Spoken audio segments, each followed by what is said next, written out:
Hey guys, Isaiah Hernandez here with Table Media Group. Excited to introduce our new series, At the Table, where we bring business owners, entrepreneurs to an interview with Table Media Group, and we ask them questions about their background, their industry, and the future of their industry. Just really thoughtful, insightful conversations. We talk about storytelling, we talk about owning a business, things that you all should be paying attention to, and just kind of have a good reminder of. So without further ado, our first guest is Kyle Arteaga, CEO and founder of the Bulleit Group, a public relations firm based out of the Silicon Valley. All right, thanks for joining, Kyle. I really appreciate it. It's really awesome to have you here and to be on this call with us. This is, like I said before, the new series we're wanting to kind of get started for basically business owners, entrepreneurs. And I think with your background, I thought it also would be a good touching point for the Latino community too. And I don't think we do see a lot of Latinos in leadership positions, but I don't think they always do a great job at showcasing themselves and telling their story.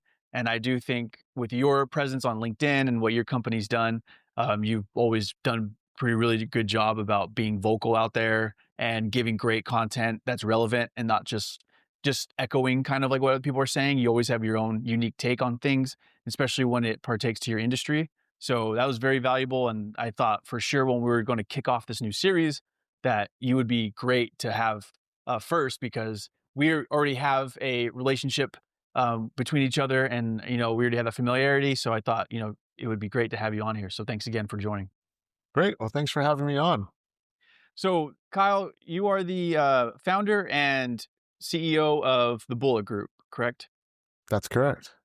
Can you tell me a little bit about the beginning of your journey there and kind of what led you to start the Bulleit Group? Sure. And I think just to kind of give some context to this, like I grew up in a border community in New Mexico. And when I was growing up, becoming a senator seemed like the only real path to success. The only other options were becoming a lawyer or a doctor. So that's where I set my sights. Then I got a closer look at politics in high school and realized that wasn't for me. I went to law school, went for a law firm, and that dream quickly faded as well. So I had to recast myself. And I think this is what a lot of Latino business owners are kind of faced with. Mm-hmm. We don't see a lot of paths to success. It's not like I had a ton of friends of my parents' friends or my friends' parents who owned businesses when I grew up. Like I just didn't see that. That wasn't an option for me. So I had to build a new path. This was in the late 90s, so politics didn't work, law didn't stick. Tech was something completely new then. It was new, undefined, completely open. No one had expertise, and to me, that was really appealing. So I got into the tech world in the late 90s and watched the first dot-com wave crash hard in the middle of the Netscape era. So saw the rise, saw the fall, had no idea this was going to become an industry, right? Like back then, like it just seemed like it was dead. That was it. Nothing was going to happen. Right.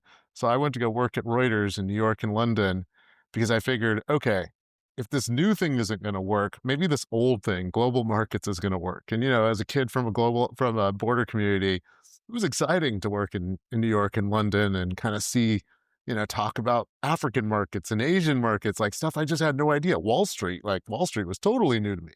I wanted to figure out what all that meant. So I went and worked there for a little bit.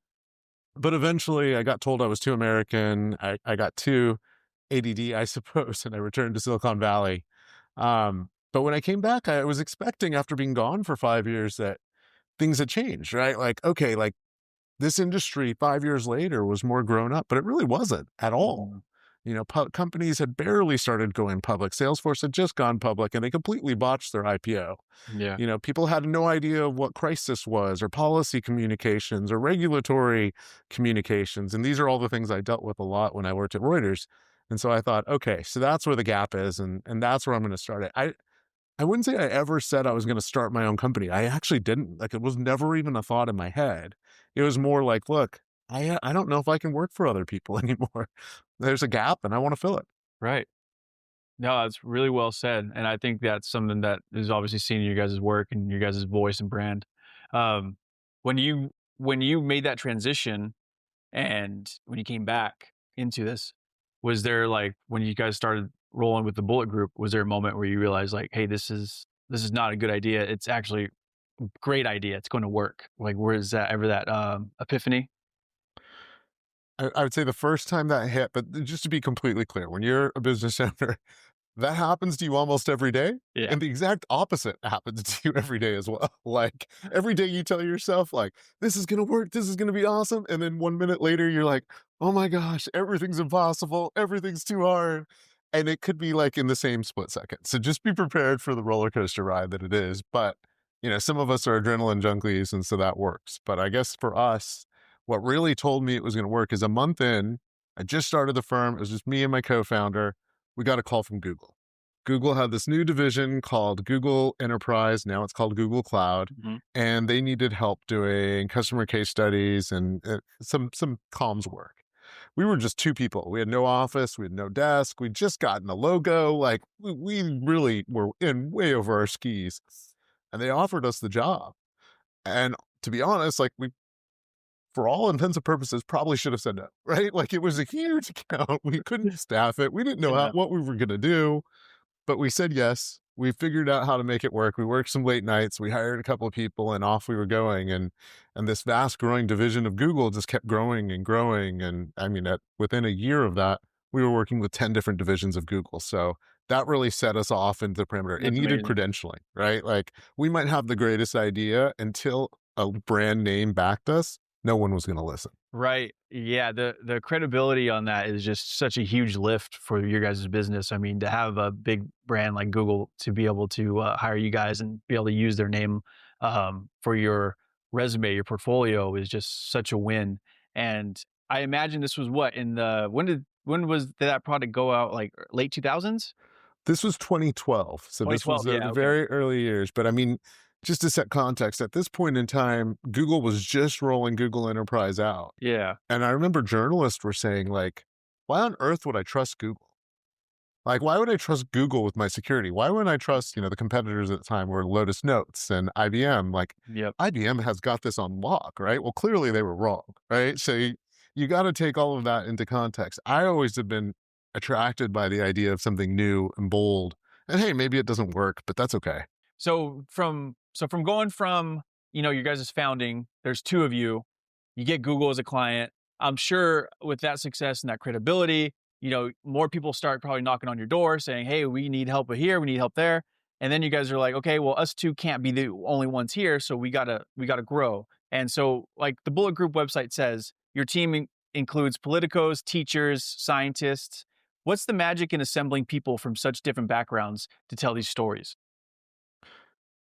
It's worth considering, when I moved into communications, I was coming from growing up thinking I was gonna do politics or law. Like, I had never studied communications. I didn't really know what it was until I did an internship with it. Mm. I mean, really at the core, it's just relating to people, right? That's the goal. The goal is, can you relate to people? Can you tell good stories? Can you help take a crazy abstract concept and boil it down to something that you can explain to your aunt in Nebraska? Mhm. And so if you boil it down that way, I you didn't have to study that in school, right? Like someone who's worked on public issues would really be good at that. A teacher, a kindergarten teacher, which one of the best hires we made early in our career, one of the best writers we've ever had. I mean, if you think about relating with 5-year-olds, I mean, you have kids, you know what it's like. Mm. Like anyone who can relate with your kids is going to be a damn good communicator. Right. And scientists, like we work with a lot of founders. They're brilliant. They might have like patented a million different things that are great technology finds. Can they explain what it is? Absolutely not. Right. So you need someone who understands their lingo and how they talk and how they think and the Mhm. work that they went through. Another one of our best hires was a woman who studied physics at Reed, and she became one of the best communicators. And now she runs an energy nonprofit. So, you know, finding these people who were very skilled at something that could then translate that topic into others was much more important than having the background in what we did. Okay, so your team works with very technical companies, robotics, biotech, AI. How do you make those stories resonate with everyday people? Well, let's take an example. So I know you just had 3 kids. You're s- you're strapped for time when you get home, right? You and your wife are constantly thinking about it. If I could offer you a robotics tool to keep those kids busy for just 30 minutes while you're making dinner, I bet you're excited about that, right? Oh yeah, I'll sign up first. Well, and so that's exactly the point. Like, don't worry about what you're creating. Think about the problem that it's solving and why it needs to be there. I'll Hmm. give you another great analogy. So, one of the clients, well, a number of clients we've worked with are self driving cars. Ironically, one of the best audiences for self driving cars is the elderly population who live in old folks' homes. And the reason why that's the case is because they want to go to the store, they want to go get their haircut, they want to go see the doctor, and they have no one to drive them. Hmm. So ironically, the people with the biggest objections to self-driving cars became the first users. So kind of flip everything on its head. Focus on what the utility is and not what the novel technology is. And then that's the best way to get something forward. That's really well said, and you can see this with multiple industries, like on social media now, and probably like you can just see that there's just such a it's oversaturated with so much content that these companies are like pushing out.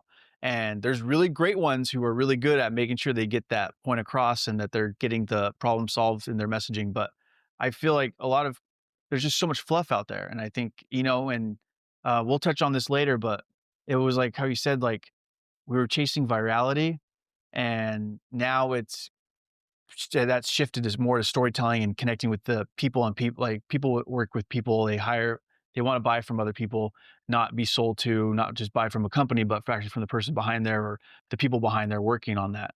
That's just like, it's just like what you said, like, cause I feel like that's been missing. And I definitely see that trend coming back big time. Yeah, I think it's kind of has to. I mean, if you think about the audience you work for, you work with a lot of realtors. If you think about what a realtor's job is to translate for their customers, what exactly do they need? Hmm. Right? You might, and I'm sure you've had this happen before. You might talk to a young family and they tell you, "Oh, we need a two-bedroom." And you're like, "No, really, you need a three." Yeah. You need to be thinking about the future because Right. I know you're not done yet. And, how many kids can you pop into a room? And what about, rooms for the parents? And how are you thinking through all of this? Like, so you have to know your audience intensely well and you need to gear it just to them. And frankly, you shouldn't care if anyone else sees it. Let's go into a little bit of some like storytelling red flags. You work with a lot Sure. of different companies, startups to more established, bigger brands. What are some of the biggest mistakes you see founders or brands make when they try to tell their story? I think this is the case for everybody. Like, there's three main things. So, first, not leading with the why, the emotional core of what you're solving. Like, why does this problem matter? And to whom does it matter? You need to clearly articulate it. In my case, the problem is there's a lot of great technology out there. Hmm. Not everyone who's going to use it understands what it is, how it works, and how it's going to benefit them. So that's my job. We like to say we bring sci-fi to life, but we go further than that. We bring sci-fi to life to human betterment, to make your quality of life better. So that's number one, is you got to focus in on that heavily. Number two is people chase short-term attention instead of building a system to focus on the targeted audience. And this is the virality thing you were talking about. Yep. Like, yeah, that's great. You got like one big win, or you were in the New York Times, or, Hmm. broadcast came and talked to you. But if it's a one hit wonder, like it's kind of like that big song that you liked when you were in high school that you never heard from that artist again. Like, Yeah. what good is that? It's not going to build a sustainable business. You might get a little peak for a second, but if you do nothing with it, it doesn't matter. So that's a key issue that people have to solve. And I think three is, and this is the most important one, is you have to connect your story to the actual change you're trying to drive. What does this, not only are you telling your story, you have a call to action. What are you wanting people to do? What changes in their behavior as a result of what they just heard from you? Hmm. If you don't direct people, it's just not going to happen. I think that's spot on. I think there's going to be a lot to pull from to any business owner listening to this founder, because I think so there's some things that get lost over time because, like we said before, sometimes it's like people are just like, hey, it's about the consistency more so than the messaging. At least I'm getting out there constantly, and my face is always popping up. And there's some truth to that. Like, yes, you're probably gonna, and I'm gonna take this to real estate really quick, but yeah, you're going to see that realtor down the street constantly posting for you. And then when it's time for you to sell or buy, they may be in the back of your mind. But also, like, what is it that they're actually saying? Like, what is it that they're trying to what is them? What a problem are they solving for you? Like, are they just trying to chase the check, or are they actually going to be able to provide a service that's going to actually be in the betterment for you? And just because they're talking every day, like blurting every day, doesn't mean the person on this side who is doing more thoughtful approach, more about their brand, their story, really sharing how they can solve these problems. Doesn't mean they're not the option to go with just because they're not in your face constantly. Like that's probably how I'm.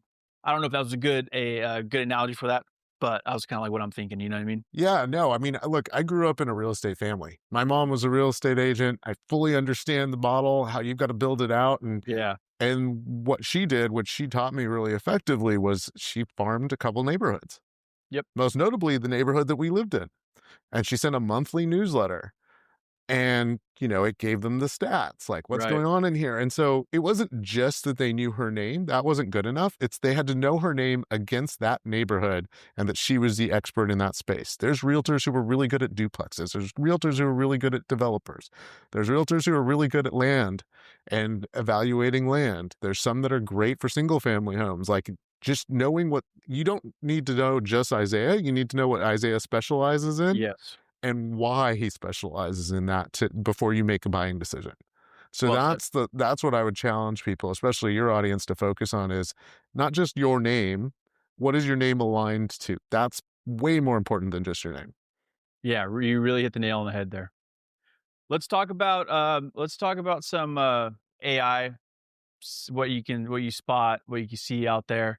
I want to get into this because as we know, with all of the content we're getting here, all these companies that are just in this huge AI boom. It feels like a big AI like boom, like kind of like if I were to go back to like a couple decades ago, but like it felt like with the Mac and Microsoft and all those guys in the 80s when they're doing like the computer like felt like a big old like war, kind of like they were all competing each other, that big boom right there. Then like the streaming wars, like Netflix, HBO Max, Disney Plus, like all these guys. Now it feels like we're in that space with AI. Like all these different companies are all popping out of everywhere and they're all competing with each other. Everyone's solving some type of problem, whether it's email auto responses or it's meeting recordings. It's going to be content generation for prompts, pictures, videos, etc.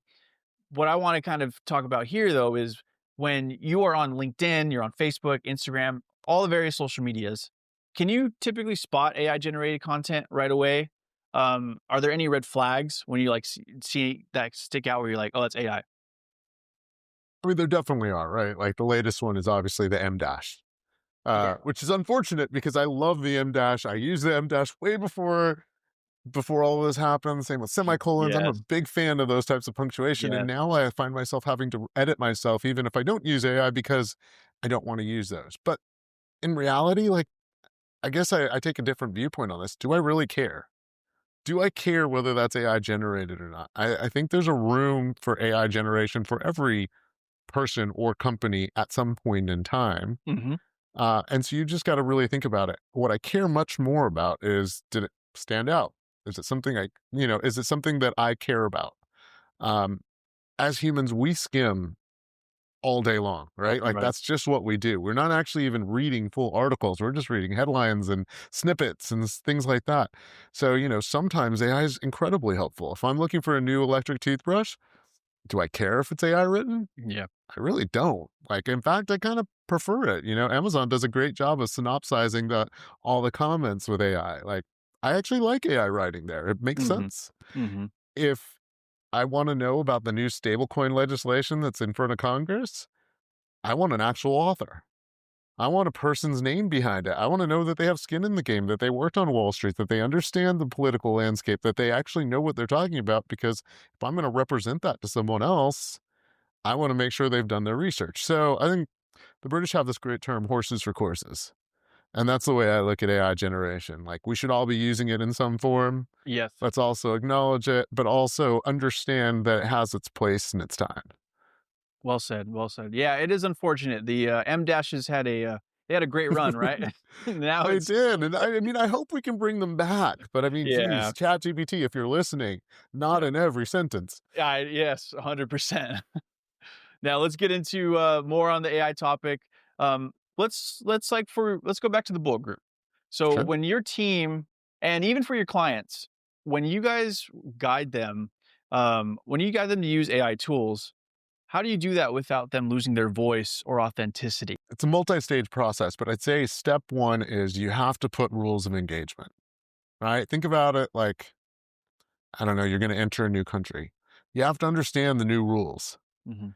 And so that starts with a really open conversation with everybody saying, all right, here's the tools. Here's what they can do. Let's talk about all the potential use cases that we could potentially use this for. And let's make a concerted decision as a group where it might make sense and where it might not make sense.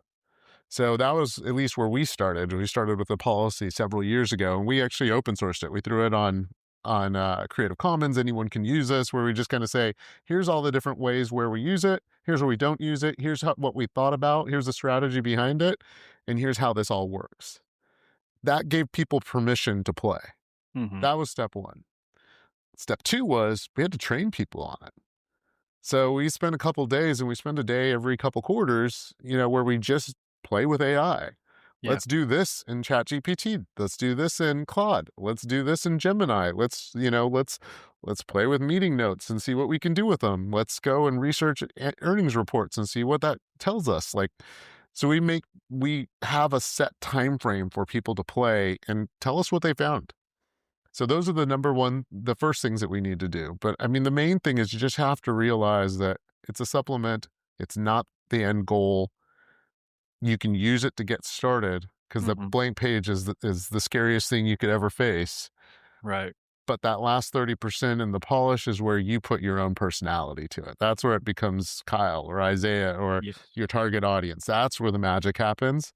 And so don't be precious about the start, be precious about the end product. Well said. And now let's go to when storytelling worked. Is there a project or campaign where you thought this is exactly why I do this work? There's one in particular that will always stand out in my head. So I remember getting this call 6 years ago from two early 20-year-olds in North Hollywood who said that they had created, well, actually not call, it started as an email. We moved to a call really quick, but who said that they had created an electric semi. I mean, at the time, this didn't exist. Tesla Yeah. had just announced that they were going to create one. This was Elon Musk was a hero at this point, not Yes. his current trajectory. But you know, I just thought, okay, you created an electric semi. Tell me how. Yeah. Oh, well, we took parts from this and we took parts from that and we retrofitted this and we created it and it's working. And I was like, hmm, okay. So we immediately scheduled another call. And the first thing I could say is like, look, I can't continue this conversation till I see it. I have to see this. Like, I just don't, Right. I don't believe it. Like, who funded this? We did. Who built it? We did with a couple friends. I'm like, it just didn't sound believable, right? Yeah. So we jump off the plane. They pick us up. We go to their North Hollywood office, and they took us out on the truck. And it was an electric semi, Wow. and it was a good-looking electric semi. And I just thought, like, this just does not seem believable. And so I asked them, like, what's the issue here? And the issue is, hey, look, we've talked to FedEx, we've talked to UPS, we've talked to all the fleet companies, we talked to the Postal Service, but no one believes us. Hmm. We can't even get them to come out and see it, That's which, wow. I mean, I didn't believe it. So I get it. Like if you're UPS and you're the head of procurement or you're the head of the fleets, why are you going to listen to these two 20-year-olds? You look them up and I mean, they just graduated. Right. Like, why would they be able to do this, right? So we thought, okay, what do we need to do? Well, just like what Google did for us, we needed to credential these guys. And so we thought people need to actually see this. So first thing, we built a video for them, and we had a truck driver take it out in the road and let people ask questions and let people see it, see the electric vehicle. It sounded different. It looked different. It was a totally different product. But more importantly, we invited one of the top tech journalists, Ashley Vance, to come and see it. And we had him with his broadcast crew go for a ride. When that story broke, the story was the number one story on Bloomberg for the week, maybe even the month, got million hits on the first day. And immediately they were credentialed. If Bloomberg says this is real and Bloomberg could show on broadcast that this truck could move and it was working and all of a sudden UPS, FedEx, all of their risk went away. They were willing to come take a look and it changed the whole paradigm. But they needed to experience it themselves. So that was, to me, that was the most rewarding, because it was they'd done the hard work, but no one was going to believe them until a third party validated it. That's fascinating to believe that someone could build something so like unique and great, and even they with like as much money as they put into this project, like, you know what I mean? They're self-funding it, they're doing all the work themselves. Like it's just really interesting to think in that perspective that they had a hard time getting any of these bigger guys to be like, "Oh yeah, this is we'll hear you out." Like that's insane. I just can't believe that. I Well, just and now they're a publicly traded company. So wow. clearly it's been successful. They have deals with all of these major players. You see their truck all over the place. Like, they've done a phenomenal job. That is awesome. Yeah, that's a really great story right there. What are some leadership lessons you had to learn the hard way? I think COVID, the onset of AI, and all the changes that we've seen in the last few years made me rethink completely the way the agency model works, but the way I work in general, right? Like, all of us are kind of forced to rethink this. Like, what is our job going to look like in the future? And so I thought the old playbook just didn't really exist anymore. Hmm. So we had to restart from first principles. What would I do differently if I was rebuilding this company? And that drives how I think today. My main consideration, I don't think leadership is about control. A lot of people think that it is. I think it's about calibration and adaptation. Like, can you adjust every single day? Because especially in today's political landscape and the Yeah. geopolitics that we find ourselves in, things can change overnight, and you need to be ready for that. Now let's pivot a little bit. Personal reset button. Is there anything that you do when you're creatively stuck or feel burned out to kind of get the juices going again? Early in my career, it was running. I need to get back to that. But lately, it's been, funnily enough, I've got right behind me a record player. Oh, So nice. I dropped the needle. It's kind of like my new thing. And I really enjoy when things get crazy and noisy going analog. Like, for me, it's fun. Vinyl slows the world down. You pick a record, you set the needle. It's a ritual. You kind of have to force yourself to think, and you can't do anything else. It's an experience, like, and so I've really come to value experiences like that to kind of reset my brain and kind of knock out all the noise wherever possible. That's cool. I know music's always a great getaway for certain people, and that's great. What record is anything specific you like to jam out to? It changes a lot. Lately, I've been listening a lot to Pink Floyd's The Wall. It's a phenomenal reset. You can just lay on the ground and hear the bass reverberating, which is kind of fun. It takes you like an out of world experience. So that's been my favorite of late. Okay, nice. And so, when it comes to Latino identity in business, as a Latino business owner, how has your identity shaped the way you show up in business, especially in today's climate? I think that's changed quite a bit over time. So I remember when I was first thinking about colleges, this was like in the early 90s, and I told a friend's parent I was worried about being one of the only minorities at some of the schools I was going to, and he said something that stuck with me, which was, "You're not a minority if you're the only one." Some of the schools I was looking at, there was like 0.0% of Latinos at the school. And I was like, huh, that's interesting. He's like, "You're only a minority when there's a group of you." And so to me, I thought, wow, I hadn't really thought about that. It completely reframed the way I was thinking. And growing up where I did in a border community, success looked like leaving. The only way that I saw to be successful was leaving the community that I was in. I think that's changed drastically. So as a result, I spent most of my career being the only Latino in the room. And for a long time, I tried to make that feel normal and to lead and Mhm. to lead by like blending in. But I think in this political moment where visibility is often met with suspicion, it no longer feels optional to be quiet. You have to you have to not just be in the room, you have to change the room, and the only way you can do that is by creating the room. You can't wait for other people to invite you to things. You just have to Right. create your own room, your own set of people, your own target, and then move from there. We're entering a world where I think underrepresented groups have become the new majority. You probably heard the term majority minority. Yep. You know, let's take that to heart. I mean, if we're the majority, then yeah, the room that we create is the one people want to be in later on. Hmm. So younger generations already understand that. They already have more fluidity in their identity. They're more progressive in what they think. So I think it's more about like showing pragmatism and understanding that if you don't adapt, that you're just not part of the future. Yeah, really spot on. What advice would you give to a young Latino founder trying to make their voice heard in a noisy, often gatekept space? I spend a lot of time waiting for other people to give me a platform. And the reality is, we have to all acknowledge the fact that you got to make your own microphone, create your own platform. Stop waiting for people. Don't let other people drive what you're going to do. Start building a picture of what you want, start sharing it, talk about what matters to you, say it online, say it to your friends, say it until it sharpens. True storytelling is a muscle. Just like anything else, you got to keep working it. You get better as you try more. So practice it, refine it, keep manifesting the future, and keep telling people where your goals are. People can't help you if they don't know what they are. And so you need to be very cautious, or not conscientious about sharing as often as possible, and realize that even though you might have this amazing path for the future, there's a million different ways to be successful. There's a million different ways to be happy. Know that you're going to adapt and be ready to take on a path that you had never even thought of before. I never thought I'd be a business owner. I had no idea what comms was growing up. Now I love it. I can't have seen another path, but I'm sure there was 100 different ways that I could have been happy. Let's get into the future of storytelling. What excites you most about where storytelling is headed in the next 5 to 10 years? For once, well, not for once, but for the first time in a long time, authenticity is beating the algorithm. You still have to understand the algorithm. Algorithm's great. Yes. Yeah. But you also have to understand that you have zero control over its changes. Mm-hmm. Instagram's going to change. TikTok's going to change. A new platform's going to come up.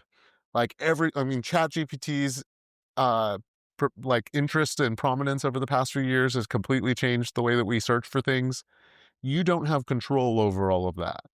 Right. You have control over what you know about your target customers, about target audiences. That's what you have control over. So focus there. I think that's the exciting part. Stop chasing reach, chase resonance.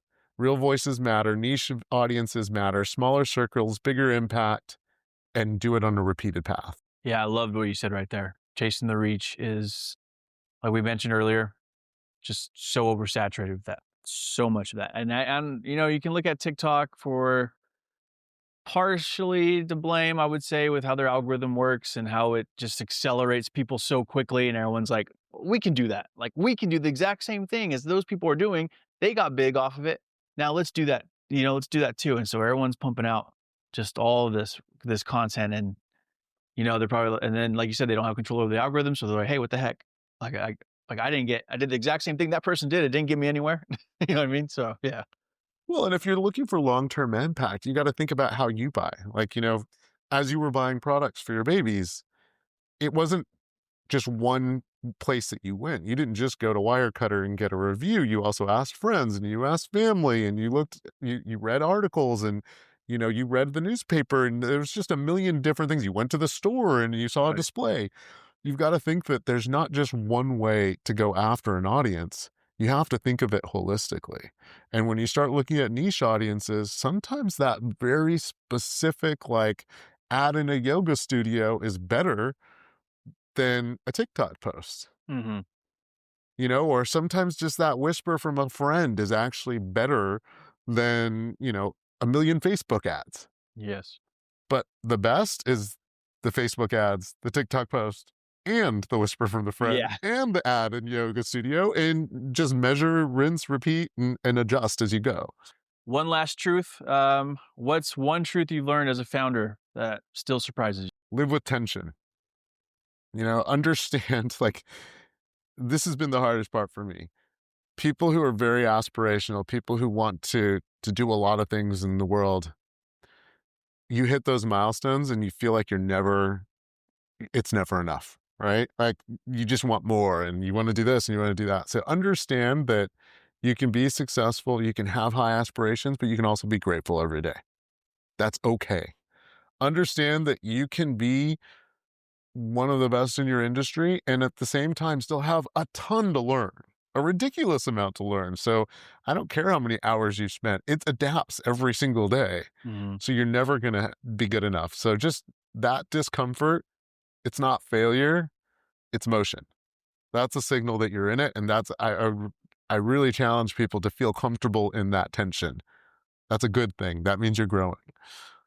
Yeah, that's great. I'm sure that's going to be reassuring for a lot of people to hear too. You know what I mean? Because a lot of people just, I mean, I can go on about, Table Media Group and some of the challenges we've had, the past couple of years, and where you're just like, this is tough, this is uncomfortable, but we gotta just keep pushing through. We gotta challenge ourselves and keep that there. You know what I mean? It's a good feeling. So it's like you said. So I think it's nice to know that someone like you guys who have been around for over a decade now, right? Or you're going on almost 2 decades? 12 years. 12 years. Okay. Yeah. So 12, so a little over a decade, but it's nice that you still feel that, like, you know what I mean? And that's good. And because it's, it kind of, I mean, it's a bummer because you would think it's all roses, all sunshine and rainbows all the time. But also as an owner, it's not, that's the reality. It's like, it's always going to be that for you. If everything was easy, everyone would do it. Right. And the other thing that I try to remind myself is those same issues that you're running into, those same challenges that you're facing, so do your customers and your partners and your friends and your family. Like, they're all facing it too. It makes you more real. Yes. So just embrace it, recast it. It's a learning opportunity. Understand that that's just part of the roller coaster ride. Spot on. Anything else for our audience before you go? Yeah, I guess the only thing I would say is, like, look, I think a lot about why I'm doing this, and I'm not doing it so someone else can see me. I'm doing it because I'm just not a patient person. I can't wait around. I realized early on, no one's going to hand me a blueprint. Mhm. I have to go do it myself. People will help, but they'll only help you if they know what you're doing, what you stand for, and why it matters. And so that's kind of your job. Your job is to make sure you're undeniable, that they've seen all of that. So you're listening to this. The challenge I'd give to you is write it down. Write down what you're doing, why you're doing it, why this matters, who it matters, and tell it to everyone you possibly can. Keep iterating. Post it, share it, tell your friends, tell your family, tell your colleagues, tell the kids at the soccer field. I don't really care. Whoever will listen to you, tell them. You'll get better and better and better, and your clarity will get better at it. But that's the only way you're going to succeed, is if you think of it as an iterative process. Kyle, I just want to thank you again for just doing this conversation with us, being here. And for everyone listening, Kyle gets paid to do this. He gets paid to help his clients, and he gets paid to tell their stories. A lot of this stuff that he's given us right now is just it's just amazing. We got this for free.